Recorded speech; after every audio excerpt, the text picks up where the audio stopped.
Students, आज हम एक नया टॉपिक शुरू करेंगे। इसका नाम है पृथ्वी की आंतरिक संरचना।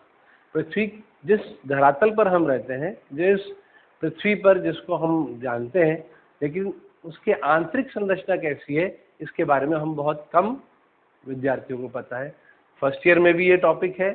इसके अलावा ये टॉपिक MA फाइनल, नेट में, JRF में, IAS में और इवन जो कॉम्पिटिटिव एग्जाम्स होते हैं इसमें काफ़ी क्वेश्चन इस टॉपिक से अब उसमें आते हैं GK पॉइंट ऑफ व्यू से। तो उस तरह से that it is a very important topic. पृथ्वी की आंतरिक संरचना के बारे में अगर हम देखें कि पृथ्वी की आंतरिक संरचना के बारे में हम सब सोचेंगे कि हम क्यों नहीं डायरेक्ट खुदाई कर लें और पृथ्वी जो हमारी है ग्लोब इधर से खोदें और खोदते खोदते नीचे जाए और यहाँ तक हम देख लें कि अंदर क्या है, चट्टानें निकालते जाए और पता चल जाएगा हमको कि पृथ्वी के अंदर कौन कौन सी चट्टानें।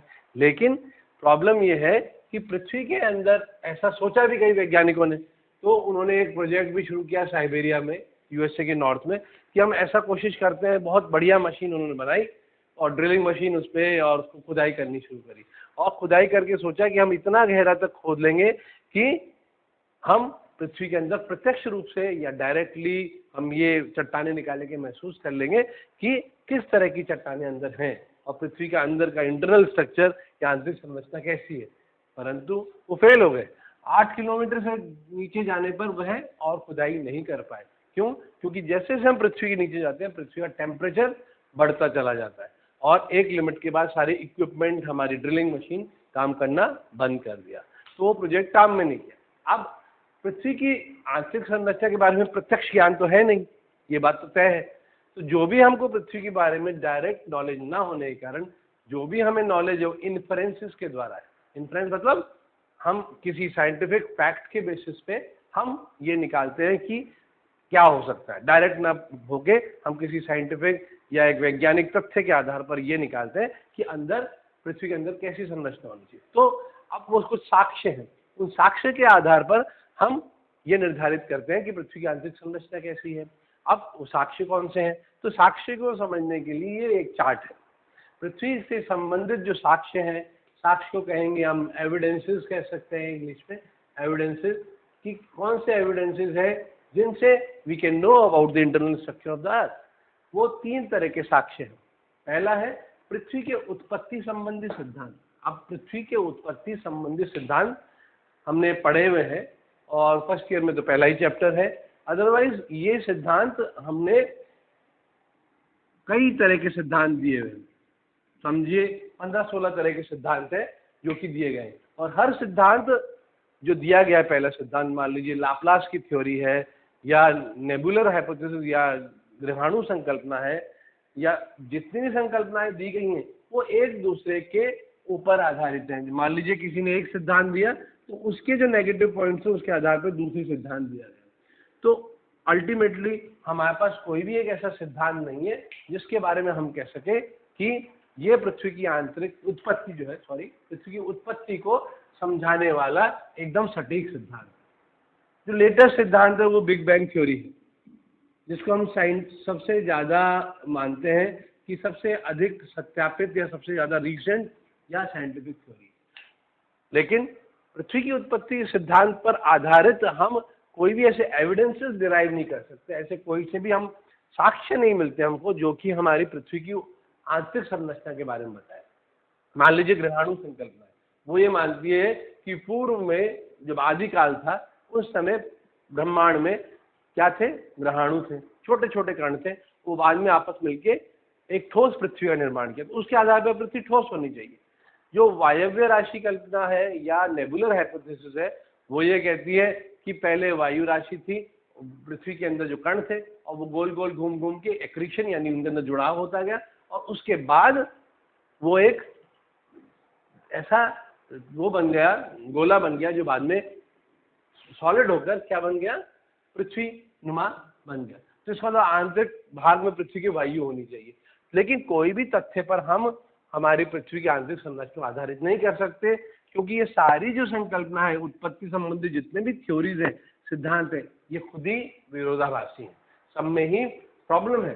हर साइंटिस्ट ने दूसरे सिद्धांत को नकारा है, तो इसलिए हम इसके बेसिस पे हमको कुछ भी नहीं पता चलता पृथ्वी की आंतरिक संरचना, तो इसको तो हम हटा दें। फिर हमारे पास है कि आप कौन से सेकंड साक्ष्य, अप्राकृतिक या अप्रत्यक्ष प्रमाण, आर्टिफिशियल सोर्सेस। इसके अंदर आता है घनत्व, दबाव और तापमान। तो अप्रत्यक्ष जो साक्ष्य हैं उनको अगर हम देखें, अप्रत्यक्ष साक्ष्यों में हम सबसे पहले नंबर पे हम लेते हैं घनत्व को। घनत्व हमें किस तरह से पृथ्वी की आंतरिक संरचना के बारे में बताता है। घनत्व का मतलब समझते हैं सभी लोग। घनत्व का मतलब है डेंसिटी। डेंसिटी या घनत्व ये होता है मास अपॉन वॉल्यूम, द्रव्यमान बटा वॉल्यूम यानी आयतन। ठीक है, तो वैज्ञानिकों ने क्या किया, जो न्यूटन का सिद्धांत था, न्यूटन आपने सभी ने सुना होगा, न्यूटन का गुरुत्वाकर्षण का सिद्धांत, जो गुरुत्वाकर्षण या लॉ ऑफ ग्रेविटेशन था, जो उन्होंने दिया था 1687 में, गुरुत्वाकर्षण का सिद्धांत। उस 1687 का जो सिद्धांत था न्यूटन का, वो क्या था आप सभी को पता है कि वह सिद्धांत ये कहता है कि ब्रह्मांड में कोई भी जो अणु है, दो पार्टिकल है या दो बॉडी है, सेलेस्टियल बॉडीज है या प्लैनेट्स हैं, वह एक दूसरे को आकर्षित करते हैं, और उनके बीच का जो आकर्षण का बल है वह उन दोनों के द्रव्यमान के गुणनफल यानी उनके मासेस या मल्टीप्लिकेशन तथा उनके बीच की दूरी के वर्ग के अनुपात में होता है। यानी हम कहें दो बॉडीज है, एक ये दो, इन दोनों के बीच की ये दूरी है, तो इनके बीच की जो दूरी है उसको r लिख ले या हम यहाँ पे d लिख ले, तो इनके बीच की दूरी का जो वर्ग उसके तो विपरीत अनुपात में, और इन दोनों का जो गुणनफल है, उनका जो द्रव्यमान है, उसके डायरेक्ट अनुपात या डायरेक्ट रिलेशन में होती है। तो इसके आधार पर इसको यूज करके वैज्ञानिकों ने क्या किया, पृथ्वी की डेंसिटी या पृथ्वी का क्या निकाल लिया उन्होंने, द्रव्यमान निकाल लिया। और द्रव्यमान जो पृथ्वी का निकाला उन्होंने, एक जनरल या एवरेज द्रव्यमान जो पृथ्वी का निकाला, वो निकल के आया 5.5 ग्राम प्रति घन सेंटीमीटर। 5.5 प्रति घन सेंटीमीटर ये द्रव्यमान पूरी पृथ्वी का निकल के आया। अब जब ये द्रव्यमान निकल के आया तो हम देखें ये पृथ्वी है हमारी, और इस पूरी पृथ्वी का जो द्रव्यमान आया वो 5.5 आया ग्राम प्रति घन सेंटीमीटर या ग्राम प्रति क्यूबिक सेंटीमीटर, तो इसकी इकाई है। लेकिन जब हम ऊपर खुदाई करते हैं तो ऊपर खुदाई करने पे हमको सबसे पहले मिलती है 2.7। उससे थोड़ा सा नीचे जाते हैं तो चट्टानों का जो घनत्व है कितना है, 2.8। नहीं, पूरी पृथ्वी का कितना है, 5.5। तो ये क्या इंगित करता है, ये बताता है कि ये तो एवरेज है, औसत है, और ऊपर कम है। इसका मतलब जैसे जैसे हम पृथ्वी के नीचे जाते हैं घनत्व बढ़ता जाता है, डेंसिटी इंक्रीज होती जाती है। तो पहली बात जो हमको मिलती है कि डेंसिटी या घनत्व जो है वह ऊपर से नीचे जाने पर बढ़ता है। ठीक है, कैसे क्लियर हुआ कि ऊपर तो 5.5 है, और सॉरी संपूर्ण पृथ्वी का तो कितना है, 5.5 है। ये अंदर जाने पे घनत्व धीरे धीरे बढ़ता है। क्यों, क्योंकि ऊपर कम है। तो ये कॉमन सी बात है कि इसका मतलब नीचे जाने पे घनत्व ज्यादा है। तो वैज्ञानिकों ने अनुमान लगाया कि पृथ्वी का जो आंतरिक भाग है वहां पर 13.6 के आसपास घनत्व होना चाहिए। ठीक है, एक बात तो ये। दूसरी बात वैज्ञानिकों ने यह भी कहा कि चूंकि पृथ्वी जब अपनी धुरी पर घूर्णन करती है, जब पृथ्वी जब घूमती है तो घूमते समय वह बहुत ज्यादा हिलती नहीं, उसमें बहुत कम प्रिसेशन पाया जाता है। प्रिसेशन का मतलब है वॉबलिंग। वॉबलिंग कहे या कहे हम पुरस्सरण, हिंदी में उसको कहते हैं पुरस्सरण। तो ये जो पुरस्सरण यानी जो अपनी धुरी पे आपने कभी लट्टू को घूमते हुए देखा हो, जब हम घुमाते हैं तो लट्टू घूमते घूमते धीरे से हल्का सा डगमगाता है, लेकिन पृथ्वी ऐसी डगमगाती नहीं है। पृथ्वी पर लट्टू तो बहुत अच्छी तरह डगमगाता है, तो पृथ्वी नहीं घूमती है। और इसका कारण क्या है, इसका कारण वैज्ञानिकों ने बताया कि जो घनत्व है पृथ्वी का वो ऐसा नहीं है कि यहाँ पर तो 2.2 है, 2.3 है, यहाँ पर 5 है, यहाँ पे 6 है, यहाँ पे 7 है, ऐसा नहीं है। पृथ्वी का जो घनत्व है, आंतरिक भाग का जो पृथ्वी का घनत्व है, वह परतों में बढ़ता है। किसमें बढ़ता है? परतों में, सकेंद्रीय परतों में बढ़ता है, कॉन्सेंट्रिक लेयर्स में बढ़ता है। ऊपर से नीचे जाने पे ये वाला जो घनत्व है, मान लीजिए 2.7 है, उसके नीचे 3.0 है, फिर 4.3 है मान लीजिए, और फिर 5.0 है, ऐसे बढ़ता है। बढ़ता तो है, बट कैसे बढ़ता है? सकेंद्रीय परतों में बढ़ता है। ठीक है। अब इसके बाद ये तो हो गई डेंसिटी से बात क्लियर हमको। इसके बाद हमें बात करनी है दबाव की। वैज्ञानिकों ने पहले तो ये माना कि परत दर परत जो चट्टानें हैं एक दूसरे के ऊपर रखी हुई हैं, इसलिए दबाव के कारण घनत्व नीचे जाने पे बढ़ता है। ऊपर से हम नीचे जाते हैं, मान लो ये एक लेयर है, ये दूसरी, तीसरी, चौथी, पांचवी, तो जो पांचवी है उसके ऊपर 4 का दबाव है, तो इसके कारण उस दबाव से या उस प्रेशर से इसका घनत्व या इसकी डेंसिटी ज्यादा हो जाती है। वैज्ञानिकों का ये मानना था, और उन्होंने इसी को सीधे से लगाया हिसाब कि जैसे जैसे नीचे जाते हैं घनत्व बढ़ता जाता है, और दबाव के कारण ऐसा घनत्व बढ़ रहा है।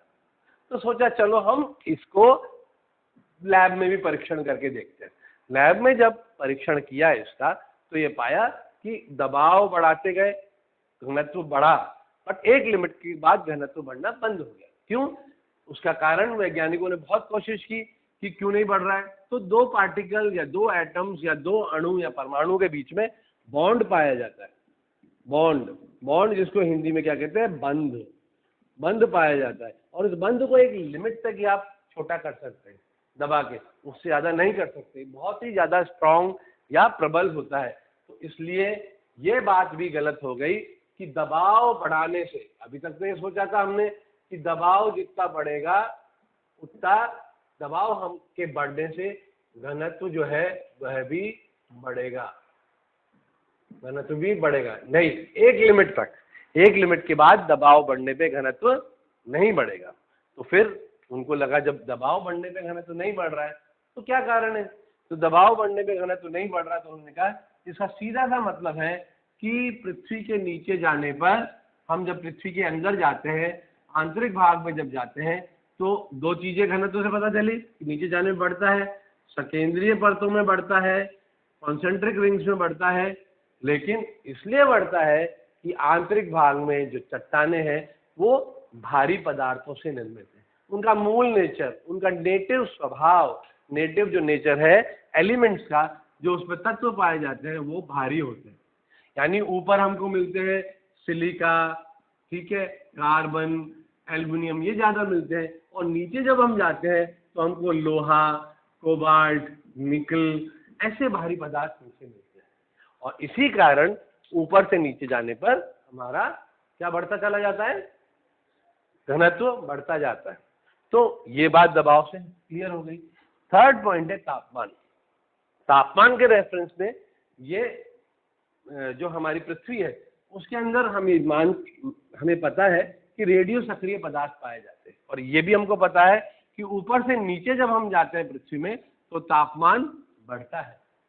ठीक है, तो क्यों बढ़ता है? वो इसलिए बढ़ता है क्योंकि पृथ्वी के अंदर जो रेडियो सक्रिय पदार्थ है वो जब विखंडित होते हैं, जो रेडियो एक्टिव एलिमेंट्स हैं, जब वह डिसइंटीग्रेट होते हैं तो वो एनर्जी रिलीज करते हैं, और वो एनर्जी हीट के फॉर्म में यहाँ पर इकट्ठी होती रहती है। हीट यानी ऊष्मा, और वह ऊष्मा अंदर से बाहर नहीं आ पाती है आसानी से। क्यों? ऊष्मा के उसके तरीके कितने हैं? ऊष्मा के संचरण के तरीके, पहला तो है हम माने तो कंडक्शन।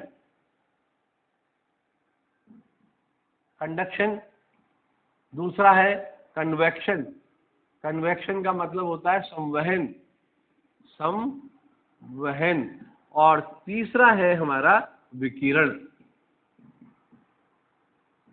ठीक है, तो विकिरण के द्वारा पृथ्वी के आंतरिक भाग से इसलिए नहीं निकल पाती कि पृथ्वी के अंदर जो पदार्थ है वो पारदर्शी नहीं है, तो विकिरण के द्वारा हमारे यहाँ से ऊष्मा अंदर से नहीं निकलती। संवहन, इसको हम बाद में देखेंगे। कंडक्शन यानी स्पर्श के द्वारा जो ऊष्मा का क्या होता है? स्थानांतरण होता है। ठीक है, उसे हम कंडक्शन कहते हैं। तो एक कण दूसरे कण से स्पर्श करके ऊष्मा का संचरण करता है, वह भी नहीं हो पाता।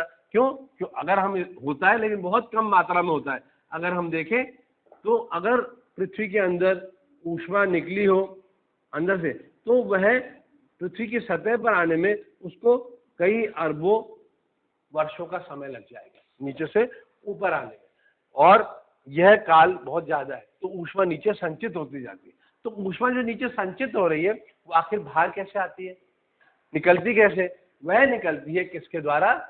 हमारे तीसरा जो है कन्वेक्शन, संवहन के द्वारा।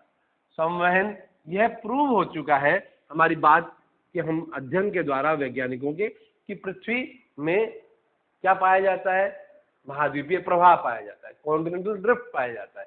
और वह कॉन्टिनेंटल ड्रिफ्ट क्या होता है? महाद्वीप जो होते हैं वो एक दूसरे से दूर या एक दूसरे के नीचे, एक दूसरे के पास सरकते हैं, और उस सरकाव के कारण, उस प्रवाह के कारण जब महाद्वीप खिसकते हैं तो जो तरल मैग्मा है वह बाहर आता है और उसके द्वारा ऊष्मा निष्कासित होती है। तो इससे ये पता चलता है इस तापमान से कि पृथ्वी के आंतरिक भाग में कोई एक ऐसा तरल भाग है, लिक्विड पार्ट है, ये हमको पता चलता है, जिसमें कि संवहन की तरंगे चलती है ऊष्मा के इकट्ठे होने से। तो आज हमने पहला भाग पढ़ा है एविडेंसेस रिलेटेड टू क्या? पृथ्वी की आंतरिक संरचना। तीसरा भाग बाकी है, प्राकृतिक या प्रत्यक्ष प्रमाण, जिसके अंदर, जिनको हम नेचुरल सोर्सेज भी कहते हैं, उसमें पहला तो है ज्वालामुखी क्रिया और दूसरा है भूकंप क्रिया। ठीक है, इनको हम अपने नेक्स्ट लेक्चर में डील करेंगे। और पृथ्वी के बारे में जो सबसे अधिक ज्ञान है वो हमें भूकंप विज्ञान से ही प्राप्त होता है।